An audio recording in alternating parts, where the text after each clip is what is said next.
So after our mind-boggling tour of Salisbury Cathedral, we headed toward Avebury. I'd seen videos and TV shows featuring this place before, but I didn't really grasp the vastness of the monumental complex. I didn't know that we would be driving right past one of the 8 Wiltshire chalk horses. This one is called the Alton Barnes Chalk Horse. It was commissioned in 1812. Most of the chalk horses in England date to the late 18th, early 19th century, except for the Oxfordshire Uffington White Horse, which dates to between 1380 and 550 BC. Just down the road, we came to a parking place for sightseers. We were the only visitors at that hour.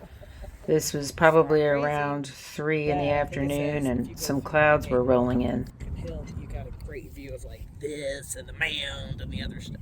Oh yeah, I'm into it. I'll go up there. Before you go climbing up that hill, because I told you you should, please read it and interpret it for yourself. I got you. Okay, I get. Yeah, I see what you're saying. And I made you walk a mile up a hill. That would really. Right, I see what you're saying. Yeah. Watch out for poop. This was our first glimpse of the West Kennet Avenue, a 2.5-kilometer stretch of standing stones that connects a stone circle in Marlborough called the Sanctuary to the Avebury stone circle.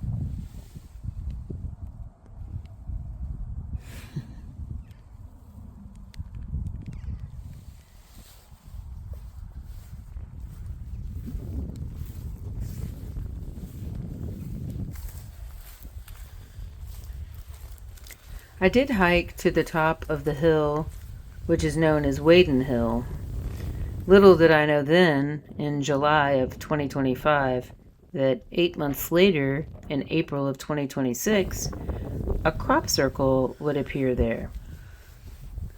I apparently walked right past the rapeseed field where the crop circle would appear.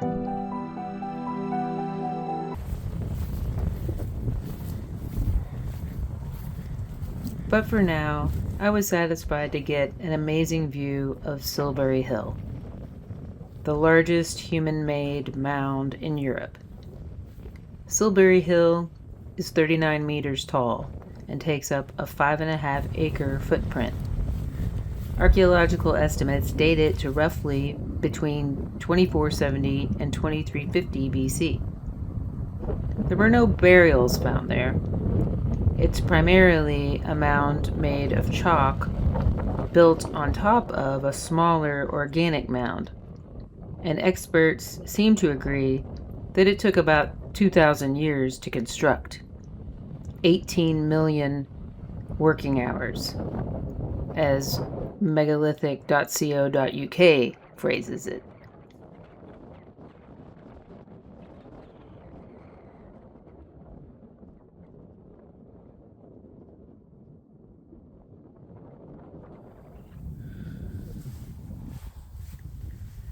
On the way back down, I got a slightly wider view of the West Kennet Avenue. There are 27 stones still standing out of an original 100 pairs.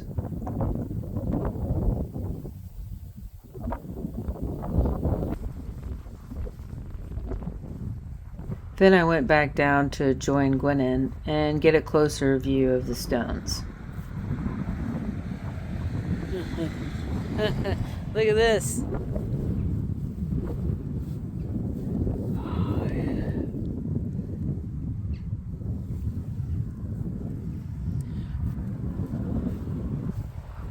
I forgot. I also dispersed some stones of my own as gifts to the spirits guarding this holy place.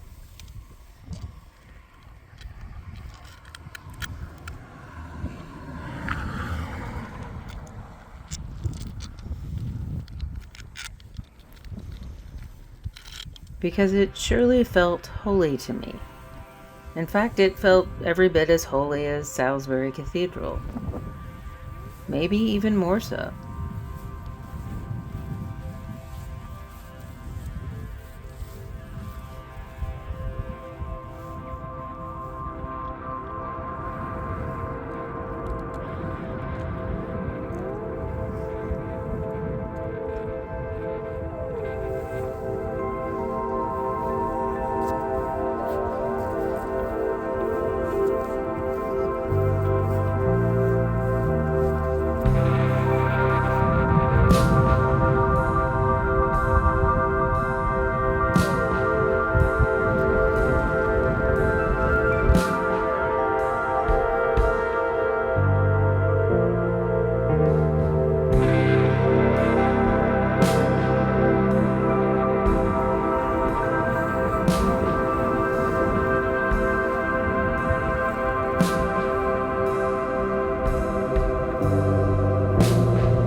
don't really understand how that gate works, but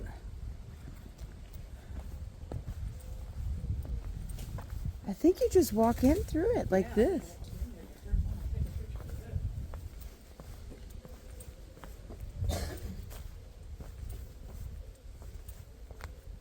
Oh wow, the garden looks really nice.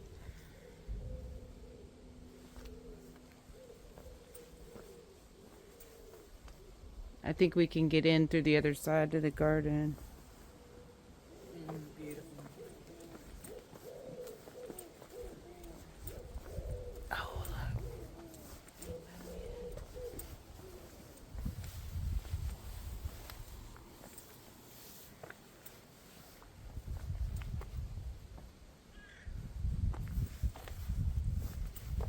What is that?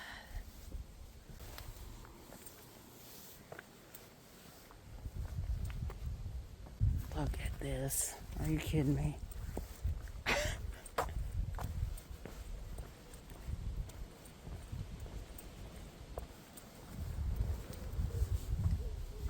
Without even trying to, we chanced upon the Avebury Manor and St. James Church. Since Gwennan and I went to parochial school at a St. James in Louisville, Kentucky, we just had to give it a tour.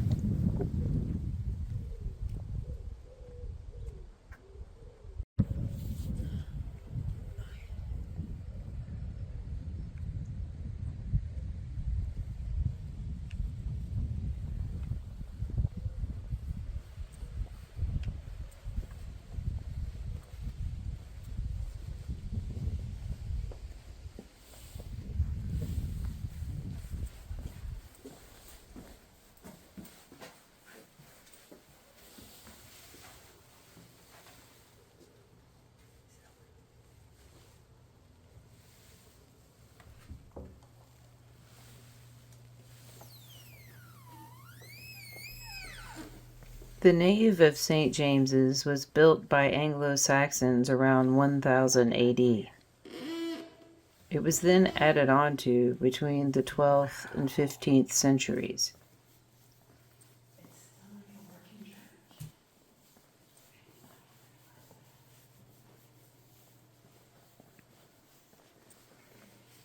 Wow. That's gorgeous. The wooden balcony in the nave is the 15th century rood loft, one of very few which have survived. When removed, probably early in the reign of Elizabeth I, it was carefully hidden behind a lath and plaster covering against the east wall of the nave, and discovered there in 1812 and since repainted. The wooden screen below the loft is Victorian.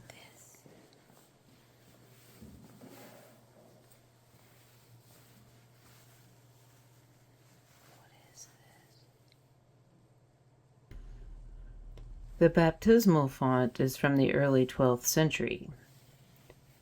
The carvings show two serpents with twisted tails, their heads turned toward a figure holding a crozier. Popular pictures in the Middle Ages showed Christ trampling on the dragons of evil and sin. This, according to a pamphlet we picked up about the church, attributed to a Reverend Maria Shepherdson.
And then directly behind the church are the standing stones and the mound that make up the circle, with a 1,088-foot diameter.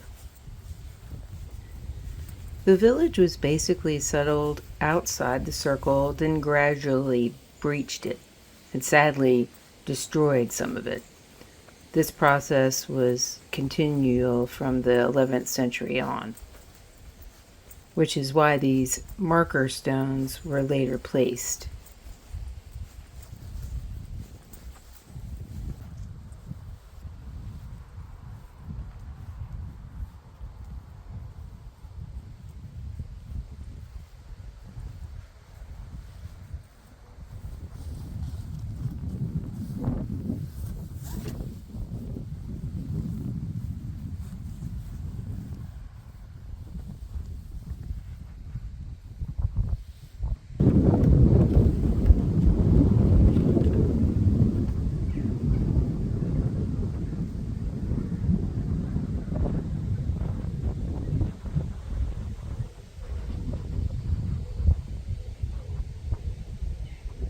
These are called sarsen stones. They've been moved from a place on the Marlborough Downs where glacial ice had pushed and deposited them. No one seems 100% sure of how these stones were moved. It's wild, isn't it? It's crazy. They just keep I mean, look at it. They're freaking huge. In January of 2026, I saw a great video by James Walks in History that explained the source for these stones. But the difference is by coming here, you can actually see where the stones were taken from and what they didn't take. This was never used for stone quarrying like Westwood's was. It was just left by the Ice Age. And they're still here after all those millions of years, at least 10 million years, at least. Amazing.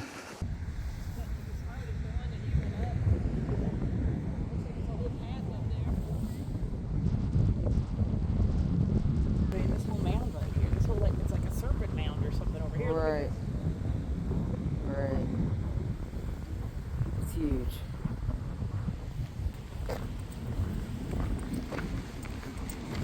I think so.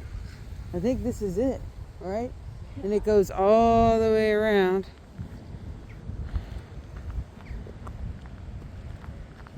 It goes all the way around this little town, right? So now I want to know, okay, I got to do a lot of research.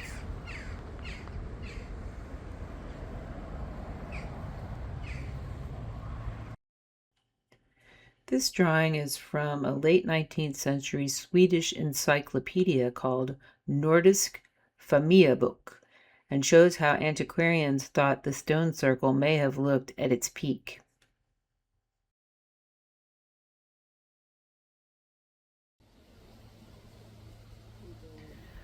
Along the circular mound, which the actual term for is henge, we Americans often get that wrong and think a henge is only made of stone. There is a grouping of 4 beech trees with interconnected roots. What is this crazy tree complex? These are beech. I didn't know this at the time, but these trees are well known in the area as wishing trees, similar to the witch's tree I showed you in the Burley video. Yeah. And they used to have bits of ribbon tied to their branches. But the National Trust has since banned that practice so as to protect and preserve the health of the trees. Yeah.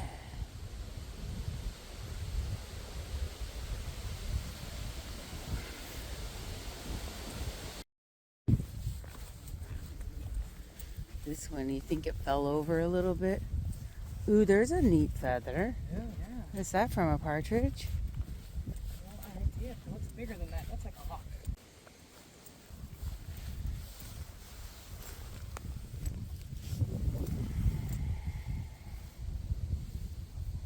As far as my personal goals were concerned, this visit to Avebury was the height of the trip so far. We finished our circle at the Avebury Chapel and were a tad bit overwhelmed that we just toured 2 major British destinations in one day.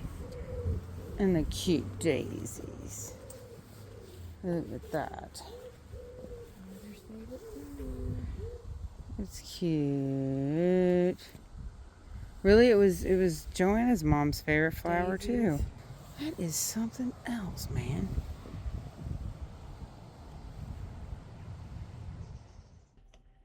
Next up, more sightseeing in Wales and a glimpse into Gwennan's ancestral history.